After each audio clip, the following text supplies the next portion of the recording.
up being the one with more power in the 5-on-5 if the Yashino is removed from the equation. So to me, it's again tracking where Drakthar is going to be early. I'm actually leaning towards Flash once again, although I think BTS has a lot better chance in this one. Fair enough. We will again be saying goodbye to Marby. Talking to her again after this game, don't worry. But it's just going to be, again, myself and the illustrious Rebel Fox to bring you all of the action that this here VCS can offer. As Team Flash look to close out the series, get themselves even more wins on the board, potentially make that playoffs run. It's going to start with a little bit of a head poking into the jungle, but it's not going to be a full invade. You know what blue champion they should have put into the composition on the side of Sky? Because I was memeing a little bit with the Xerath because it was like a blue champion. I'm like, okay, you got poke. You know what champion actually should have been in this comp? Lissandra. Do tell. Lissandra would have gone ridiculously into this comp. Think about it. You put so much pressure into Yashino's positioning, Slayer's positioning. It's great into Rise early because it's one of the few mages that can match the wave clear at the beginning of the game.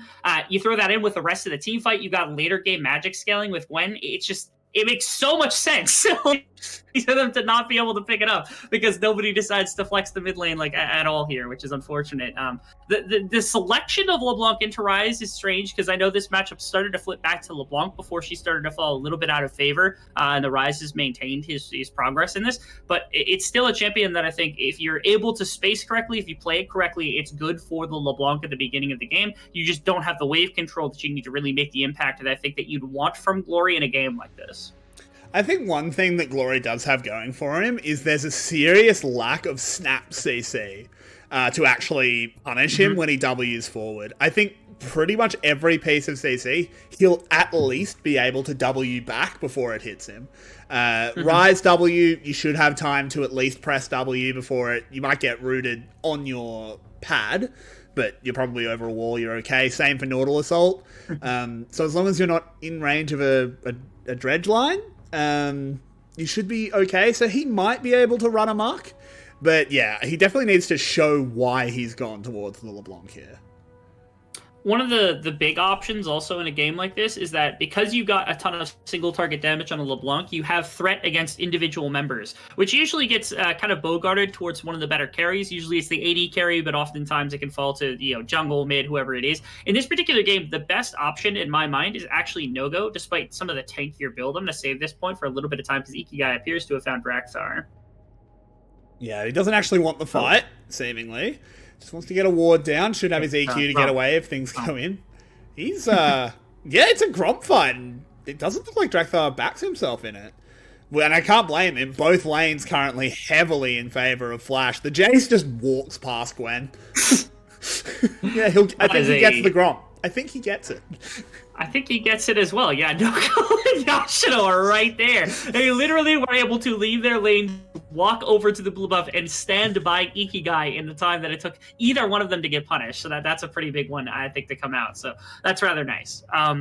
Again, that's playing around Ikigai, and I can appreciate that the team has been able to acclimate to this playstyle a little bit better. Every time I see Flash, they appear to get better, which is a rather nice thing to see for a team that's so young. Yeah. On the bottom side, it is the other side of the story, though. As Sky have managed to get the early shove. Drakthar here as well. Well spotted out, so Flash playing very respectfully. No early mistakes being made. Easy enough. Yeah, I want to return to this point about mid lane, which is that if LeBlanc decides to eviscerate Rise from the comp, they only have damage left. They don't have magic damage. It's just physical damage left. So if you want to index really heavily into armor on most of the champions in this composition, it will be on Glory to force that, but it is entirely possible that if you see that type of build path coming through, it's because the intention is that Glory is able to remove the Rise from the equation. And if you can do that, then all of a sudden these champions do lose quite a bit of effect. You don't necessarily have to shut out the Jace the way that you would have before. You don't have to shut out Slater because if they build armor, it's just Ikigai. Oh, that's not how you do that. I appreciate the attempt, but I appreciate the attempt, but at the same time, that's just a raw mechanical mistake. I can EQ Flash. Out of fairness, doing it straight forward is a lot harder than trying to do it to the side. If you're trying to do it to the side, it's so much easier to be able to see where you are in the EQ, whereas at the end you're trying to get so much distance that it's so hard to, like, you know, EQ, get the max distance that you can, then flash. It's not like a Shen taunt flash where, like, it doesn't matter all that much. So it's a tough mechanic, but yeah, he's a professional. Like, the expectation is that you can hit that kind of thing. So a little bit rough for Ikigai right there. I guess not the worst situation ever, because the ghost has actually been burned by Ryuk. I'm not sure if he used it just then. He might have in panic. Wouldn't blame him. But it is down. But now Drakthar having a visit up to the top side. Yoshino still with flash. Wait for it. But Ryuk has 6, so there's the needlework coming out. He knocks him away. Yoshino trying to flash to avoid getting knocked backwards, and he does it successfully. Good job, Yoshino. I am so confused about the pathing from Drakthar there. Why did he not walk from Tribe Rush directly up and then behind Yoshino? Why did he walk back into the river and then come back through the lane like that? Because it cut off so much of the angle that you could have used to push him back. And maybe the thought is just that, like, he's going to flash, and so you just needed the ability to access him faster, so he got burned, so there's some chance of that play coming through. But the wraparound still feels to me like the proper decision right there for Drakthar. So again, 2 top lane ganks on both sides, neither one of them working. Summoners are down at least on both sides. But in the meantime, it was the dragon taken from Flash. So ultimately, they're the ones who are the benefactors of everything that's happened. Yeah, but they are. I am very puzzled by Drakthar's decision making. Just the same as you. He is falling behind in CS as well. Has a whole jungle up to catch, so should be okay. Slater looking very comfortable in this lane on the Jinx. Overall, the gold is dead even, but Flash are looking very comfy. They are. And again, for a composition that's solid in the team fighting phase and solid in a lot of places, they're going to feel comfortable taking a little bit more of a quiet early game. This is, I think, been the niche that Team Flash has actually fallen themselves into, which is that their early game oftentimes isn't the most explosive or loud in most games. But they're comfortable kind of transitioning into a mid game as long as they're not down too much gold, which is the place to be, which is rare because oftentimes in the VCS we have problems with our mid games and it's our early games that look really good. So again, it's another way that Flash has kind of gone beyond, broke the mold, so to say, in this particular case. Bottom side, a little bit of action. Nothing yeah, crazy. It's just a bit of a trade. Elio doing well, get some damage down onto Slater, but nothing that's going to stick. Oh, hold on. You say that again? Elio doing well. Elio doing well. I'm not the one that hates Elio. That's Marby. I know. It's just you don't get to hear those words very often. To be quite honest, we don't get a lot of Elio support here. Not even that we hate him. It's just that we don't see Elio do that many great things, so we don't get to hear those words very often. Not as a knock to Elio, because again, Elio's fine. Last split actually had a pretty solid split, but like again, we don't hear the words Elio did well. That was, I think, the first time I've heard somebody say it on cast. Particularly not on Leona. Look, I don't know if you were here when Elio was still Lisa, and every game we got the room jokes in with Lisa, you're tearing me apart. Because he was bad. He's improved a lot. We do have Rift Herald, though. This one should be pretty free for Sky. There's no real movement here from Flash. This is completely free. Yeah, good play. Ikigai is still poking around because there is the reinforce actually from Artie a lot faster, but they're not here quick enough. So that's, I think, the problem. They can go for a fight afterwards. They're going to look for Glory. Yeah, they kind of find him as there's the Hecarim. Hecarim just died and the Herald's not dead yet. Oh, Rebel, how has this happened? Oh, Gwen manages to secure it at the very least. Can they deny the eye? They can't. But they've just been cleaned off the map. 2 of them have fallen. Why did this end up being a fight? Now it's going to be a catch onto No-Go. Can they follow up? No, not quite. He gets out. This is a sloppy game. The fact that the smite wasn't able to come down and they weren't able to steal it is nothing but miraculous from Burst the Sky. In 100 years, you don't do that. Oh, okay, Drakthar's smite is down, so this is why they actually turned off. I understand a little bit more now. So that makes some sense. I don't know why his smite is down, but the smite is down, so that makes a little bit of sense. And good on Ryu to be able to salvage this. Not only the fight, being able to turn one at the beginning of this, solo but kill. Also to end up bringing down Artie, to snag the Rift Herald, and the solo kill during the course of everything. So there is that as well. Ugh. This game. Yeah, you know, we have to have a fiesta every now and then. There's now a Realm Warp coming in. The bot lane from Sky in a lot of trouble as Ikigai flag and drags back over the wall. Does that really, really well. Slater should be able to get this first kill. Now he's moving on forward real quick. Throws out the rocket, but Elio is a good dodger. Gets on out of there, but... Glory? Glory. Playing with our heartstrings. Enough of the bad decision making. Please, Sky. Cut that out. Good play into the bot side, actually, for Team Flash, because they lean into a strength. They know the Rift Herald is in the back pocket of Ryuk, so the only place that's really inevitably going to go is top lane, and they're going to see it coming from a mile away if it is not going to be the case. And so they lean into the other side of the map. They say, okay, we're going to gang for Slater, we're going to gang for our Jinx. This is that solo kill from just a second ago. What happened with this? Oh, just, okay, why turn around? Okay, Yash, little questionable on that one. I suppose he thought that he was going to die anyway with the Hecarim ultimate coming in. Oh, so he's just hang like, on a minute. Elio has been caught out. Can't use the E to get away. He misses the ultimate as well. There's that Elio Leona we know and love. Slater does have to flash to get the actual kill. And no minion wave here means our Mine should be fairly safe, but it's still a kill for a Jinx. It is. Not to mention more turret plates to be coming. Notice that Ryuk also is currently 2 plates into the top turret and has the Rift Herald in the back pocket. Yashino is going to get shoved up by he and Drakthar, and that is going to lead to what is likely first tower, unless there's further play on bottom side. But it's going to be traded with a dive. They use a teleport. Oh, the hot pot. Oh, no, it's awful. Oh, no. Wow. Oh, no.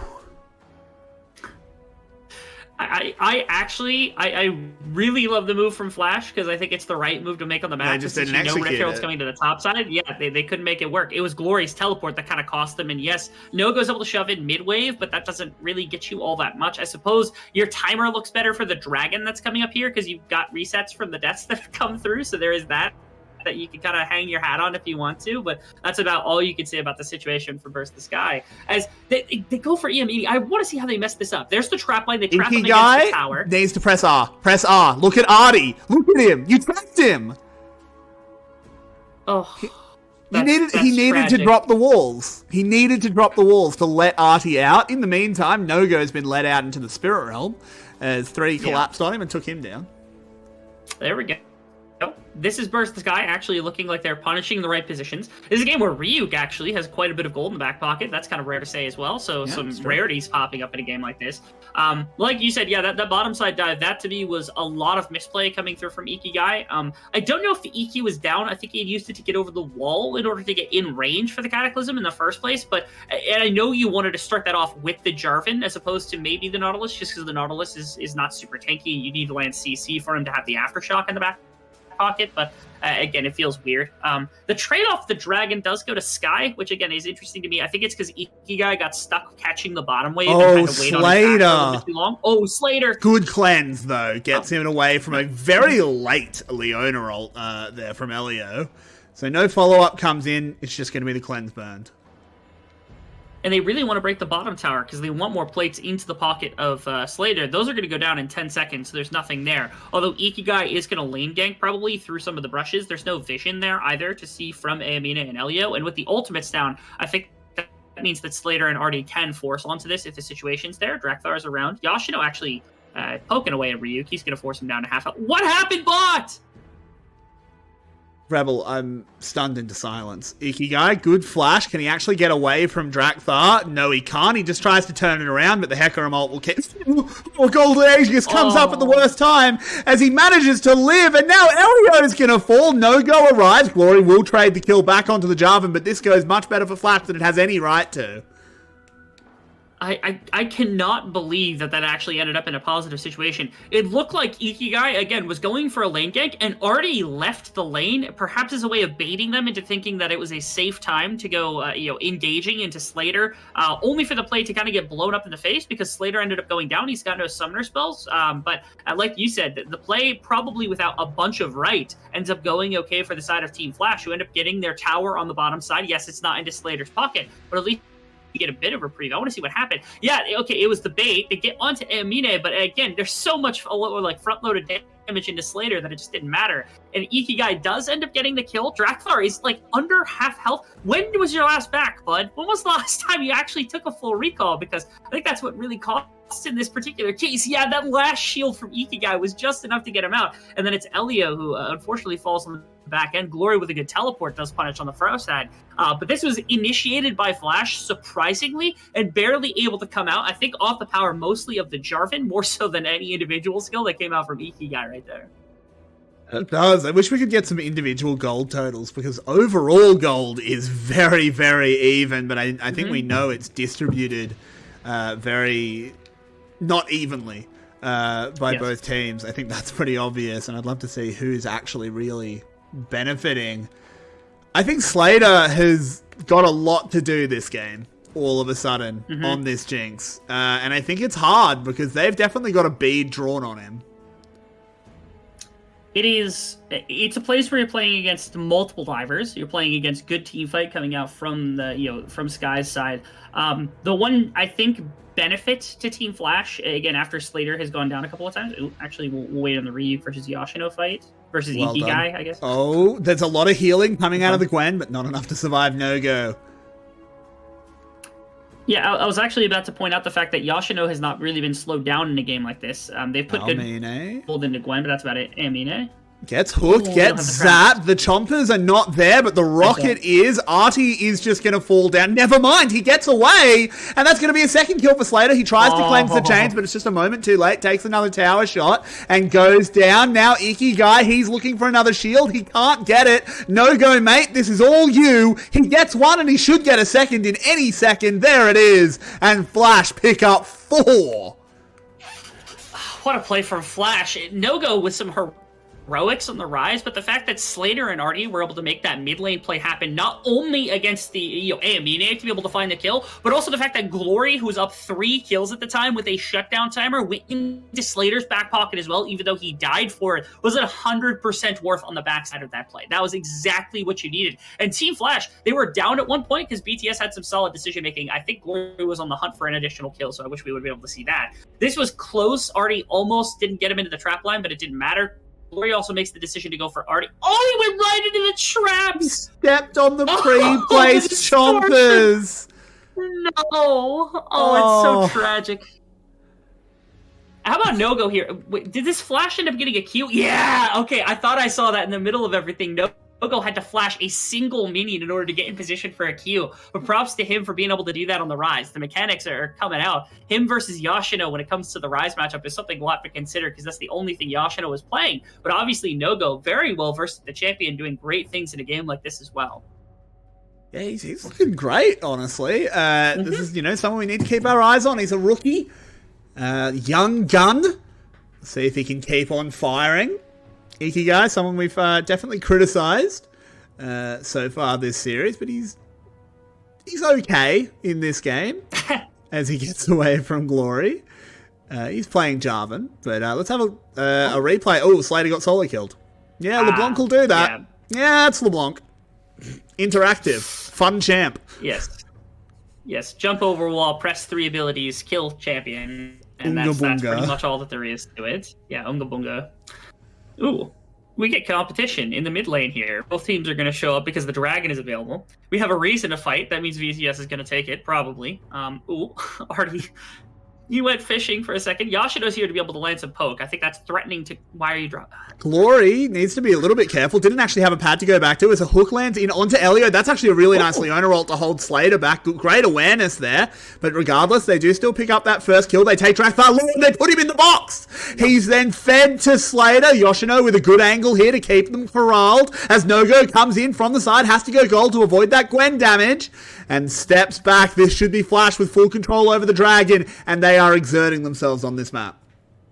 Again, this is actually pretty high-level decision-making from Flash, being able to save ultimates and being able to engage at the right time to punish what was Sky's engagement, because it's basically a 5-on-5 where you have a situation that Glory had an angle to try to punish for Slater or for other members of the team, and they were able to push him out. They were able to keep, I think, Elio from doing all that much and actually punished his aggressive positioning, like you said, dropping a great ultimate on a Slater.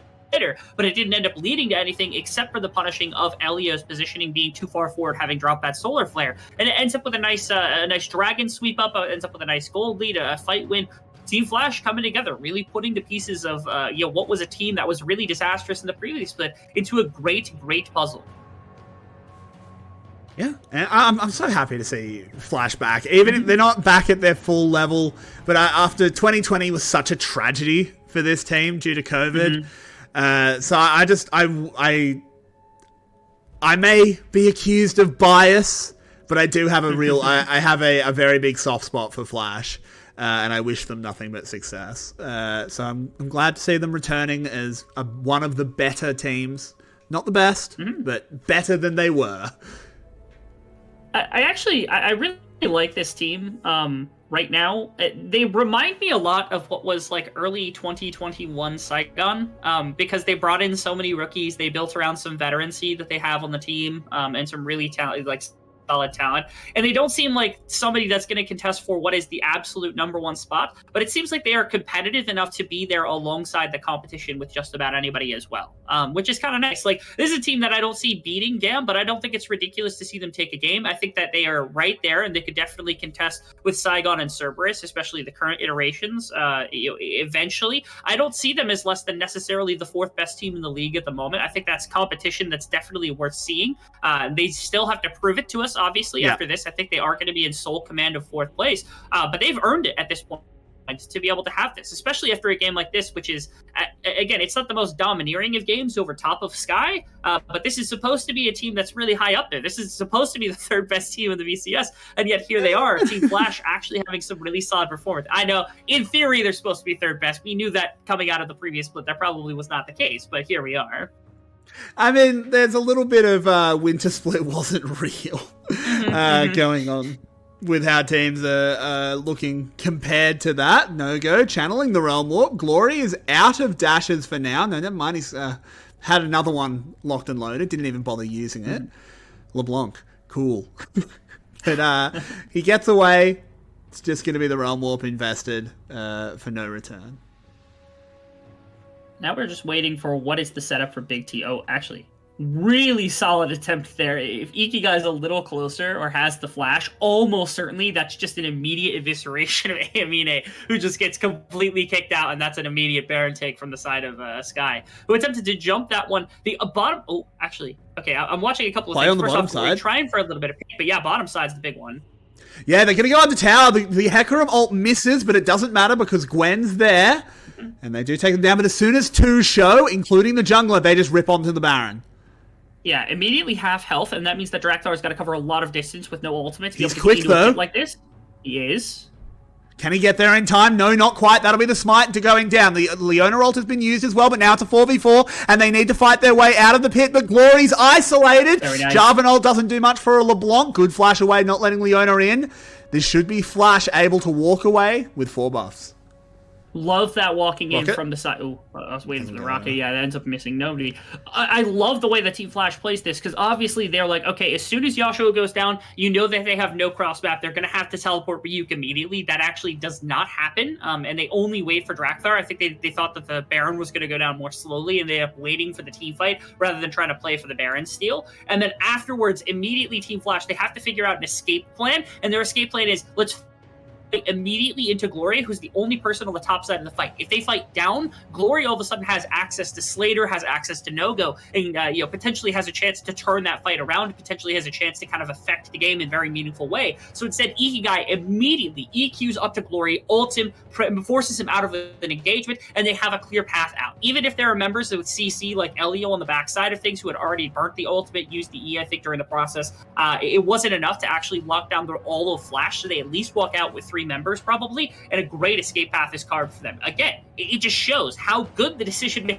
making is for this team. That is so young in a lot of different roles. Really good stuff from Slater and Yoshino being able to help them out. Be able to make these Ryuk's in trouble. The dredge line misses. He actually goes gold, so this is not going to be a kill. Yoshino now falls to the follow-up from Glory. This has gone so wrong.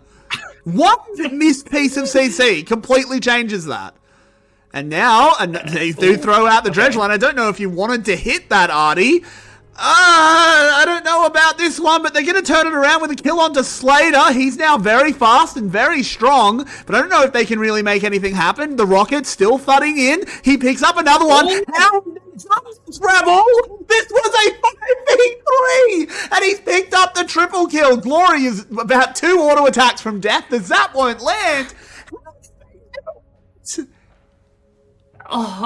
There's so many times where we get to praise a number of the players. We put so much of a focus into Ikigai and Artie and Nogo and even Yoshino in this, and oftentimes we forget that Slater is an absolute stud. And right there, masterclass of Jinx. The positioning at the back of the river, nobody's able to get into it. There's no vision there to be able to strike with. There's no angle for Glory to jump in with either. It is a perfect decision making from the Jinx to be able to position in great place. The punishment on the front end of that is Ryuk has to burn 2 massive cooldowns with the ultimate and the stopwatch to deny this. Look how much healing he gets. I'm pretty sure he was below half health, and right there, I'm back up 75% after the Zonias. That is terrifying to me. And then you throw everything else. The ultimate from Drakthar gets basically nothing. So now 2 of your biggest team fighting tools are completely gone, and 2 of the tools that you can use to put pressure into a backliner are also off the table. So it's just Glory, who uses the W to start with, is half health to begin with, and all of a sudden you say, okay, we can actually fight this. We can actually look towards this, because Slater's so far back and no one can put pressure. Glory's the only one who can do it, but Ikigai and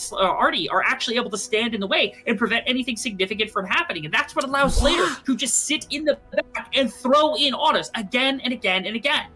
I feel like the fact that fight ends with Almine with flash up. I think maybe there was a few flash opportunities, but in the end, it wasn't his fault necessarily. It was just Slater having a great one. Wow. And Flash is in full control. They've got the 3 dragons under their back pocket. They've got 3.5 minutes before the soul point comes up, and it's a mountain soul, which makes it so much harder to put pressure on a Slater. Here we go, Artie helping out. Yep, Artie goes down pretty easily. Slater eats a lot of Gwen damage as well, but now the rest of Team Flash has arrived. Jarvanolt's already been used, and here's Drakthar. They've got nothing to lock him down, so one team throws, Team Flash catches, but when you've got the ball, Rebel, you've got to throw it straight back. Of course. And even worse is like the gold all goes into the wrong members, right? Amine picks up 3 kills. Ryuk picks up kills. It is the worst timeline, actually, for the side of Team Flash, where we've been praising their team fighting, praising their decision-making, and right there, they push too far up. They end up coming into bottom side with a Realm Warp from Nogo, and it's just the worst decision they could make. Yet another time where, this time, all the flanking tools are available for the side of Sky. That means the Team Flash is completely kicked out of this situation without the ability to have Slater carry them out of a fight like that once again. And it's off the back of pushing for that bottom tower. They just step too far up. They try to put a little bit more siege in than they're capable of doing. I think they've been exerting themselves in too many places on the map. I kind of want to see them condensing. I have a question, Rebel. In this replay, sure, go ahead. What is Ikigai doing? He ults Elio and no one else. Yeah, I suppose it's an attempted disengage. But again, if they're trying to disengage, then why are we ulting in with no-go for any reason other than just additional coverage? It's a little strange to me, yeah. Not sure what's going on here. No replay again. Yeah, okay, right here. Yeah, why are we doing this? It's the ultimate that had come out actually from Artie that pushes back Sky in the first place because they can't continue on to Slater, right? So then turning around, the ultimate from Nogo bringing into multiple members, the ultimate from Ikigai like jumping back in. I don't know what that call is. I don't know who made the call to actually turn for a fight like that, but they could have walked out of that situation. They could have left right there and not had any problems. And I think that Sky was perfectly fine with that. And it wasn't until they overexert themselves that it was actually like them punishing the side of Team Flash, which is so weird to me because Team Flash, again, they've made such good decisions over the course of this game. So to see, again, a very boneheaded mistake turn the gold lead very significantly back in the favor of Sky, especially giving that much over to Amine. Really disastrous. Yeah, I'm very worried about, like, the gold is actually very close in total, but there's something we were talking about earlier, it's about the distribution.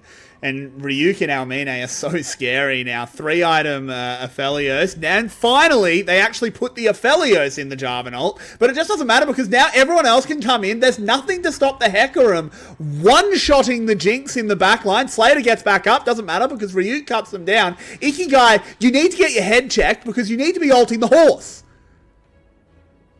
Situation, it's a disastrous fight to begin with because again Nogo is actually not around either to really make any sort of support. There's the ultimate was burnt, but I don't know when it was actually used, and he's gonna die as well. Yoshino's in trouble. Maybe Yoshino can turn this? I don't think he can. He's on Glory. Yeah, no, he does have enough damage, so he actually gets this. He should get the second kill as well, so Yoshino's actually being a hero. But they're just gonna go for the end.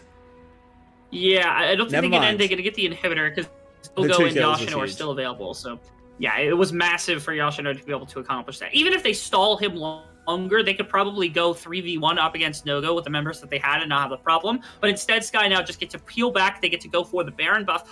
You gotta love the double TP. Unfortunately, there are members actually respawning from Team Flash a lot faster than what they are on Sky. I mean, a hard chunked. What did you just do, Ryuk?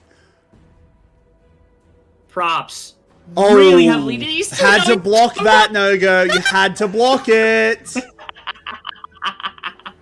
Yeah, that's a tough one right there. I don't know if it was a range disparity. Maybe Nogo thought that he could dodge or it was going to be too far, but that does stop something. The biggest thing, though, of course, Drakthar still alive. Ryuk is not alive, so it is top laners that are down on both sides, but everyone is redeploying towards the Dragon now. We don't care about the Baron. The minions in the base do quite a bit. This is Soul, and it's going to get taken. There's no contestation for it. So that's a big little bit of gold, or at least stats, back into the pocket of Team Flash that wasn't available seconds ago. They do have to send someone, but actually no, it's only one super minion, so the towers can actually handle that, since both are up. So they don't have to send anyone back. Baron immediately started. They're on a ward. They swept very late, so this is just going to be another fight. Realm Warp gets No-Go into position. Sky have to back off. I can't see Baron's health right now. It's at about half. So Flash with still plenty of time to find their way in, but Yoshino's not here. That's so much damage. Yeah, they've got more than enough damage to continue. They're not going to, though. I feel like this was a position that they could have done that. Oh, Slater. Slater has to burn the Flash, and now Ryuk is coming on in. There's a good shield. It's going to be Drakthar locking him down, taking him out. So now Flash, they need to find a way back. Yoshino has some big carry pants to put on, but I don't think he can find them as No-Go's had to go gold. He's in the middle of the enemy team, and the base is open. Sky, I don't think there was any winners in this game, but Sky's going to be destroying a Nexus. Yeah, they are. It's a situation where, like, Team Flash, they had so many opportunities at the beginning of the game, so to throw away a lead like this when it comes to, like, getting gold back over it, Guy, again, man, the Jarvan is not the move. All of the Chiefs have decreed it. That is not the place for you to be. It is... Again, Team Flash had control of this game. They threw it all the way on that bottom side fight, and then they threw it again. It was poor decisions